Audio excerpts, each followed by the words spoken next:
शिवम जी, आपने आपके डोले शोले तो काफी काफी ब्यूटीफुल लग रहे हैं। वैसे कितने इंच के हैं ये बाइसेप्स? एक्चुअली अभी तो मेरे जो बाइसेप्स और दर्शकों को दिखाएंगे थोड़ा सा। अरे वाह, क्योंकि आज का जो यूथ है वो एक दिन 2 दिन जिम जाता है और वो चाहता है कि 2 दिन में मेरे डोले दिखने लगे, मेरी बॉडी बन जाए। और बहुत सारे कोई लड़की ऐसे आई आपकी लाइफ में सबसे फेवरेट जो आपके एक्टर हैं और एक्ट्रेस हैं वो कौन है?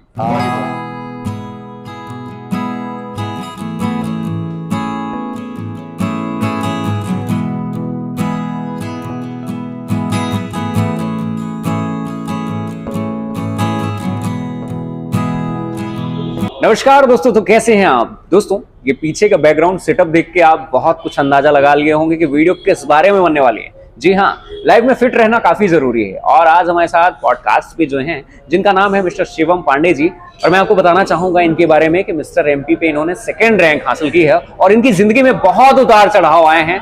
उन्होंने किस प्रकार अपनी लाइफ को आगे बढ़ाया है और कौन कौन सी ऐसी जिम्मेदारियां हैं जो उन्होंने पूरी की हैं। तो शिवम जी, आपका बहुत बहुत स्वागत है हमारे इस पॉडकास्ट में। नमस्कार संजय जी, और आप सभी दर्शकों को भी मेरा नमस्कार। और सबसे पहले धन्यवाद आपका, आपने इस चैनल में मुझे एज अ पॉडकास्ट मुझे इनवाइट किया। शिवम जी, शुरुआत अपन बचपन से ही करेंगे। देखिए, बचपन जो रहता है हमेशा बचपन की बहुत सारी यादें ताजा रहती, तो आपका बचपन कैसे बीता? जी, बचपन की यादें की अगर बात करें तो बचपन सबका एक खुशमिजाज तरीके से और एक अलग ही अंदाज होता है बचपन का। बट मेरे बचपन में कुछ ऐसी चीजें हुई जी जिनका जिक्र मैं करूंगा आगे। और मुझे मेरे जो माता पिता का सपोर्ट है और मेरा जो बचपन है वो इतना कुछ खास नहीं गुजरा जितना मैंने सोचा था जैसे गुजरना चाहिए था।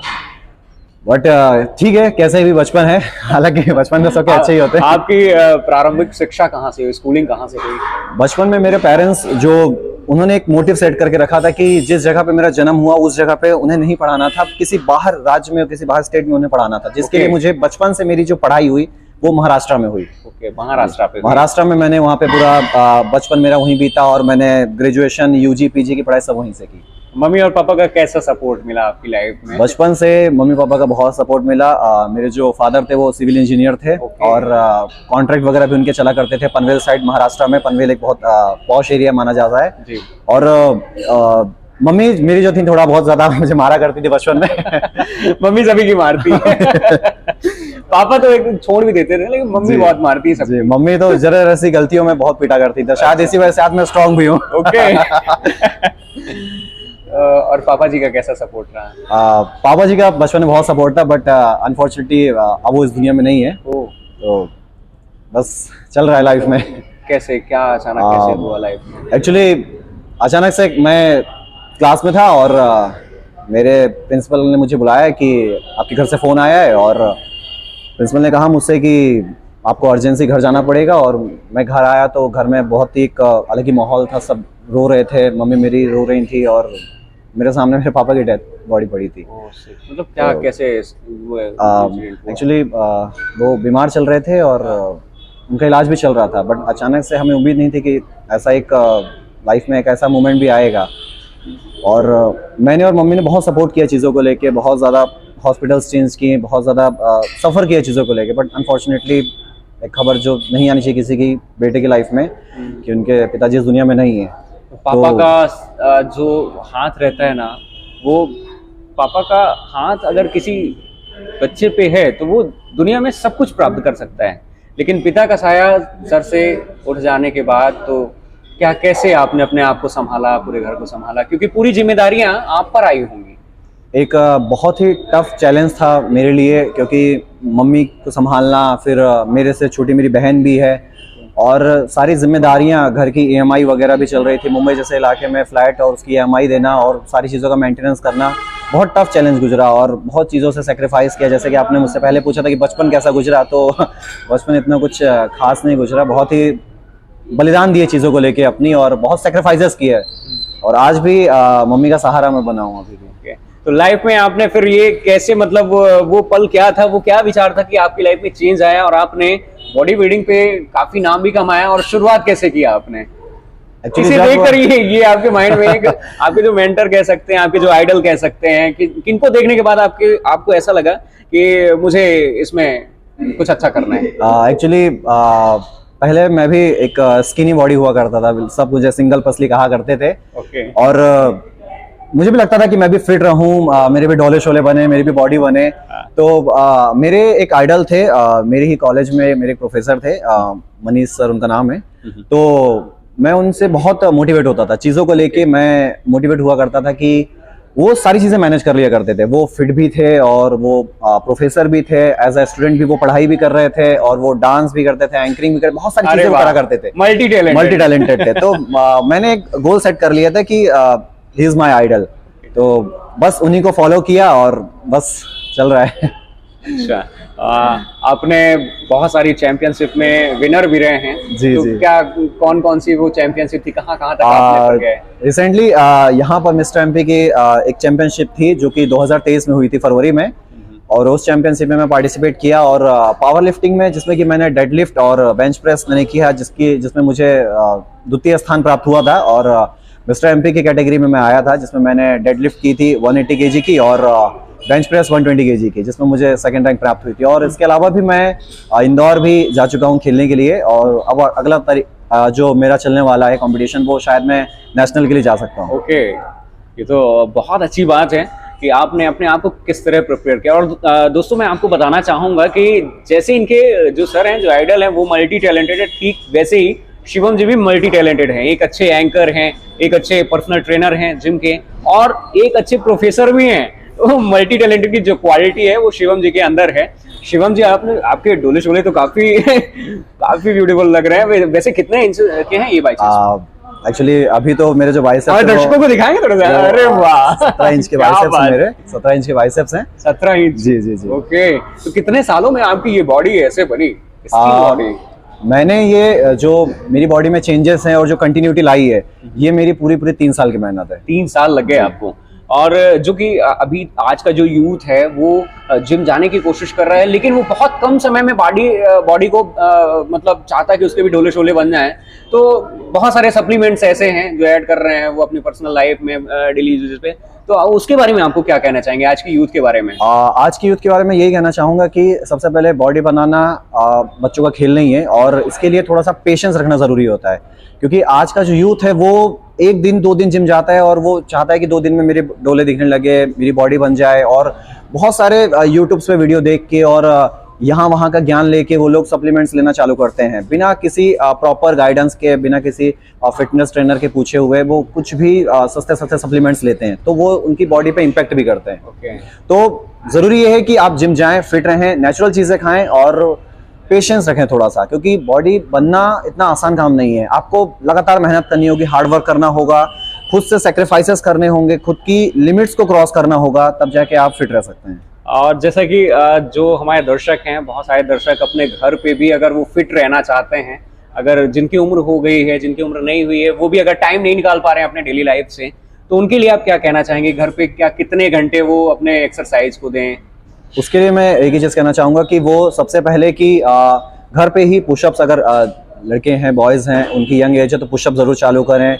और वार्म अप पे स्क्वाट्स ले लें, पुशअप्स ले लें या पुलअप्स वगैरह ले लें, या नहीं है तो आप खाना खाने के बाद या खाना खाने के पहले आप थोड़ा सा वॉक कर लें या दौड़ लें। ये चीज़ें अपनी लाइफ में रहें तो इससे भी आदमी फिट रह सकता है। और खाने की अगर बात करें तो क्या क्या जो खाना चाहिए? अगर देखिए, इसमें 2 चीज़ें आती हैं। अगर आदमी फिट है और उसे फिट रहने के लिए चाहिए, तो मेरा मानना ऐसा है, फिट रहने के लिए नेचुरल चीज़ें जैसे लाइक वेजिटेबल्स, और अगर वो नॉनवेज हैं तो नॉनवेज में एग और मीट वगैरह भी ले सकते हैं। बट अगर वो वजन कम करना चाहते हैं तो कुछ चीज़ों को उन्हें डिक्लाइन करना होगा, कुछ चीज़ें उन्हें डिनाई करनी होगी। जैसे कि मैं बात करूँ कि चावल की, कुछ चावल उन्हें थोड़ा सा छोड़ना पड़ेगा। और कुछ ऐसे फैटी चीज़ें हैं जैसे कि मैदे की चीज़ें हो गई, ऑयली प्रोडक्ट हो गए, उनको थोड़ा सा उन्हें इग्नोर करना होगा अगर वो वेट कम करना चाहते हैं तो। और सबसे एक रामबाण इलाज मैं बताऊं कि वेट कम करने के लिए आपको सबसे पहले सुबह उठ के एक गर्म पानी में आधा नींबू आप लीजिए, या फिर गर्म पानी में 1 चम्मच शहद। उससे भी हमारा जो फैट है, जिसे बेली फैट कहा जाता है, वो घटना चालू हो जाता है। तो इससे भी वजन कम किया जा सकता है घर पर रह के। बिल्कुल सही बात इन्होंने बताई, फॉलो करिएगा। देखिए दोस्तों, सुख आता है लेकिन चला जाता है, दुख भी आता है तो चला जाता है, लेकिन मोटापा एक बार आ गया ना तो वो फिर पीछा नहीं छोड़ता है। तो बहुत सारे लोग जो काफी हेल्दी हो गए हैं, तो उनको कैसे अपने वजन घटाना है, अचानक भी नहीं घटाना है, और जैसा कि सर ने अभी बताया है ठीक वैसे ही फॉलो करिए। अच्छा, जैसा कि हर एक इंसान की लाइफ में, सक्सेसफुल लाइफ के इंसान में एक औरत का हाथ होता है, लेकिन यहाँ पे मैं आपसे पूछूंगा कि कभी कोई लड़की ऐसे आई आपकी लाइफ में क्योंकि पढ़ाई के दौरान, कॉलेज के दौरान या फिर जॉब के दौरान, मतलब क्या कैसे? एक्चुअली मुझे बताते हुए बड़ी हंसी आ रही है। मैं बताना चाहूंगा कि क्योंकि आप लगते भी काफी स्मार्ट हैं, तो ये तो नहीं हो सकता कि कोई लड़की ने मतलब आगे नहीं बढ़ी हो। बिल्कुल कमेंट्स लाइक मतलब बहुत सारे आए होंगे। जी आप बिल्कुल सही कह रहे हैं। एक्चुअली बहुत सारे ऐसे लोग लाइफ में आए हैं और मेरी लाइफ में एक लड़की थी जिसने मुझे बहुत सारी चीज़ों के लिए मोटिवेट किया।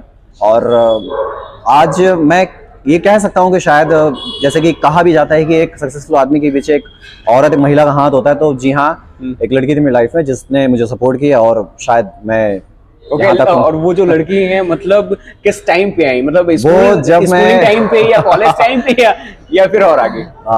जब मैं कॉलेज लाइफ में था तो उस समय एक लड़की थी, तो वो मुझे बहुत ज्यादा मोटिवेट करती थी। अब तो हालांकि वो लाइफ में नहीं है, बट कोई बात नहीं। ओके। सो ये तो रही हंसी मजाक की बातें हैं, और हम आपसे कुछ ऐसी बातें जानना चाहेंगे कि जैसे कि यहाँ पे आप जिम में एक पर्सनल ट्रेनर भी हैं, तो जो यहाँ सीखने आते हैं, जो जिम करने आते हैं, उनको कौन कौन सी प्रॉब्लम्स आती हैं, तो वो कैसे, जैसे कि हमारे कुछ दर्शक देख रहे होंगे, अगर वो जिम जाते हैं कुछ प्रॉब्लम्स आती हैं तो उनको वो कैसे दूर करें? क्योंकि जैसा कि आपने पहले भी बताया है कि लोग कुछ दिन आते हैं, 2 दिन, 4 दिन, 6 दिन, 8 दिन, 10 दिन, उसके बाद वो आना बंद कर देते हैं। उन्हें ऐसा लगता है कि यार अब मेरे बस की बात नहीं है। तो ऐसे लोगों को आप क्या कहना चाहेंगे? जैसा कि मैंने पहले भी कहा कि बॉडी बिल्डिंग या फिट रहना, पेशेंस रहना बहुत ज़रूरी होता है इस चीज़ में।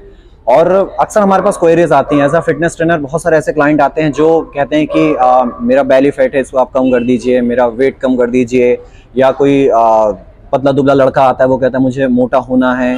तो ऐसे बहुत सारी क्वेरीज आती हैं। बहुत सारे लोग तो ऐसे आते होंगे, इंजेक्शन ले रहे होते हैं, सप्लीमेंट्स ले रहे होते हैं। जो आपने बात कही, ये बहुत ही एक सीरियस मुद्दा है इस बॉडी बिल्डिंग लाइन में, क्योंकि आजकल के लड़कों को प्रॉपर नॉलेज नहीं है और वो गलत चीज़ों के पीछे भाग रहे हैं। और अक्सर वो देख लेते हैं कहीं पे कि इंजेक्शन, जैसे कि स्टेरॉइड एक बहुत ही मतलब एक ऐसा केमिकल हम बोल सकते हैं जो कहीं भी अगर बॉडी में अगर हम उसे यूज़ करते हैं तो शायद आगे जाके वो हमारी बॉडी में कैंसर जैसी चीज़ें भी कर सकता है और हमारी जो किडनी है उसको फेल भी कर सकता है। तो ऐसी चीज़ों को कृपया करके ना लें, क्योंकि ये सारे जो सप्लीमेंट्स हैं, जो मेडिसिन हैं, कोई भी चीज आप ले रहे हैं, एक बार अपने फिटनेस ट्रेनर या जो भी आपके गाइडेंस है उनसे आप जरूर डिस्कस करें। उसके बाद ये सारी चीजें हार्मफुल चीजें हैं, क्योंकि केमिकल आपकी बॉडी में जाएगा तो कहीं ना कहीं आपको हार्म करेगा। तो इसलिए बेटर ये होगा कि आप नेचुरल चीज़ों की ओर जाएं, वेजिटेबल्स लें, फ्रूट्स लें, और एग वगैरह का, फिश वगैरह, अगर आप नॉन वेज वगैरह लेते हैं तो उस पर जाएं। अगर आप वेज लेते हैं तो वेज में बहुत सारे ऐसे कार्ब्स हैं, प्रोटीन्स हैं, बहुत सारे ऐसी चीज़ें हैं जो आपको बिना किसी सप्लीमेंट और प्रोटीन के आपको सारी चीज़ें प्रोवाइड कर देंगे। और एक मतलब आम इंसान को अगर वॉकिंग की बात कही जाए, क्योंकि कहना है ना कि सुबह और शाम की हवा लाखों रुपए की दवा, तो जो जिम नहीं आ पाते, मतलब वॉकिंग कितने मिनट की होनी चाहिए हर एक इंसान की? एक्चुअली मेरा मानना यह है कि आप जब भी रात में खाना खाते हैं तो खाने के बाद जरूर आप टहलें। कम से कम 1 किलोमीटर का दायरा तो आप जरूर कवर करें, कम से कम 1 किलोमीटर, क्योंकि वो टहलना आपका सबसे पहले आपकी जो डाइजेस्ट सिस्टम है उसको वो बहुत प्रॉपर मैनेज कर देगा। क्योंकि अक्सर लोग होते हैं कि खाना खा के पानी पी के तुरंत सो जाते हैं, जो बीमारियों को दावत देता है। तो आप ये चीजें ना करें, आप खाना खा के थोड़ा सा तो एटलीस्ट टहलें, सुबह जल्दी उठें और वॉक वगैरह करें। अगर आप दौड़ते हैं तो दौड़ भी लगाएं, जिससे आप फिट रहने के बहुत ज्यादा चांसेस आपके हो सकते हैं। जी, जैसा कि हर एक इंसान की लाइफ में मोटिवेशन तो ठीक है, लेकिन हर एक इंसान की लाइफ में कभी कभी डिमोटिवेशन का भी पार्ट आता है। जी। तो जब आप डिमोटिवेट होते हैं तो फिर क्या करते हैं आप?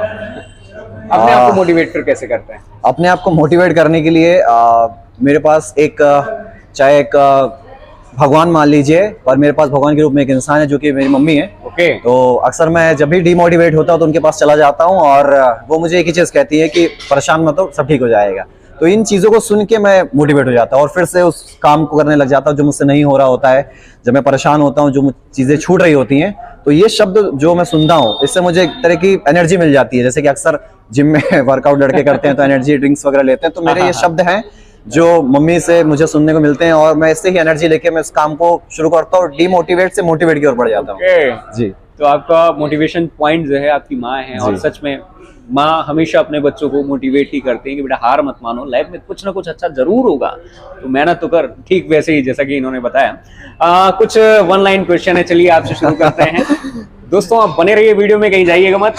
तो चलिए अब शिवम जी की लाइफ के बारे में कुछ इनसे इनके इंटरेस्टिंग पॉइंट पूछते हैं। आई थिंक आपको भी शायद इन सवालों का जवाब सुन के बहुत अच्छा लगने वाला है। तो हम सबसे पहले तो यही पूछेंगे कि आप खाने में सबसे ज्यादा किस चीज को पसंद करते हैं? खाने में मैं सबसे ज्यादा पसंद करता हूँ मेरी जो सिस्टर है उसके बनाए हुए बेसन के लड्डू। अच्छा, बेसन के लड्डू स्वीट में। स्वीट में। ओके। और आपकी सबसे अच्छी मूवी कौन सी है? मेरी जो सबसे अच्छी मूवी अभी तक की रही है वो है 3 इडियट, क्योंकि बहुत कुछ उस मूवी से मुझे सीखने को मिला और बहुत सारे ऐसे आइडिया भी, मस्ती करने के भी आइडिया भी, और मोटिवेशनल मूवी है, तो मेरी सबसे पसंदीदा मूवी 3 इडियट। ओके। और आपने देखिए दोस्तों, लाइफ में घूमना सभी को पसंद है, तो आपकी वो कौन सी पसंदीदा जगह है जहां बार बार घूमने की सोचते हैं, और या फिर आप कहीं और अभी तक नहीं गए वहां जाना चाहते हैं? अब बहुत सारे फिटनेस ट्रेनर हैं और बहुत सारे बॉडी बिल्डर्स हैं जो ऐसी जगह जाना चाहेंगे, तो मेरी जो अभी जाने की इच्छा है वो मुझे नाम भी लोग जानते होंगे उसके बारे में, गोल्ड जिम, जो कि पूरा दुनिया का सबसे बड़ा जिम दुबई में है। मुझे उसमें जाने की बहुत इच्छा है। और अगर मैं पीस की बात करूं तो मुझे हिल क्लाइंबिंग करना और ऐसी शांति वाली जगह में जाना बहुत ज्यादा पसंद है, और मैं बार बार वहां जाना पसंद करूंगा। ओके। और सबसे फेवरेट जो आपके एक्टर हैं और एक्ट्रेस हैं वो कौन है बॉलीवुड? बॉडी बिल्डिंग की बात करूं और एक्टर की बात करूं तो दोनों ही एक हैं, और उनके अंदर दोनों ही क्वालिटी हैं, और वो मार्शल आर्ट भी दुनिया के बहुत बेहतरीन मार्शल आर्ट है जिनका नाम है विद्युत जामवाल। ओके जी, तो मैं उन्हें फॉलो भी करता हूं। और एक्ट्रेस? एक्ट्रेस की बात करें तो अभी एक्ट्रेस तो हालांकि फिलहाल अभी कोई नहीं है। अच्छा। और अक्सर जो भी, और पहले के समय था जो मुझे एक्ट्रेस जो मुझे पसंद थी वो थी कियारा आडवाणी। कियारा आडवाणी। और जैसा कि हमें पता चला कि आप स्पोर्ट में भी काफी अच्छी रुचि रखते हैं, तो वो कौन सा स्पोर्ट गेम है जो आप खेलना सबसे ज्यादा पसंद करते हैं? ये मेरा ही नहीं, काफी जो लड़के हैं, जो यूथ है, उनका भी फेवरेट गेम है जो कि क्रिकेट है, और हालांकि बैडमिंटन भी मुझे बहुत ज्यादा पसंद है। सर एक बहुत अच्छे बैट्समैन भी हैं और बॉलर भी हैं, फास्ट बॉलर हैं। थैंक यू, आपने हमारे दर्शकों को बहुत ही अच्छी बातें भी बताई, और लाइफ में कैसे चुनौतियों का डटकर सामना करके आगे बढ़ा जाता है ये भी आपने बहुत अच्छे से बताया। और हमारे दर्शकों के बारे में आप कुछ खास, कुछ स्पेशल कुछ कहना चाहेंगे? मैं यही कहना चाहूंगा कि सबसे पहले फिट रहना बहुत ज्यादा जरूरी है, क्योंकि आज इस भागदौड़ वाली जिंदगी में आपको फिट रहना बहुत ज्यादा जरूरी है। एटलीस्ट आप अगर जिम नहीं जा रहे हैं, आप अगर योगा नहीं कर रहे हैं, आप अगर कोई भी फिट वाला काम नहीं कर रहे, एटलीस्ट घर में खुद के लिए टाइम दें, क्योंकि इस भागदौड़ वाली जिंदगी में इंसान खुद को टाइम नहीं दे रहा है, जिसके कारण बहुत सारी बीमारियां उसको ग्रसित कर रही हैं। तो समय है, थोड़ा सा समय आप अभी फिट रहिए ताकि आपका बुढ़ापा उतने ही आसानी से गुजरे। अगर आप फिट नहीं रहेंगे तो आगे जाके आप बहुत सारी बीमारियों आपको फेस करनी पड़ेंगी। तो stay fit, stay happy, and इस चैनल को प्लीज सब्सक्राइब करें, लाइक करें और शेयर करें। तो जैसा कि इन्होंने बताया कि आज का यूथ जो है काफी ज्यादा बीमारियों से परेशान हो जाता है, इसलिए आप भी दुनिया की भाग दौड़ में अपने लिए वक्त जरूर निकालें। और इसी के साथ बहुत बहुत शुक्रिया आप सभी का वीडियो देखने के लिए, और शिवम पांडे जी का भी बहुत बहुत शुक्रिया जिन्होंने अपनी सारी बातें आप तक शेयर की। Thank you.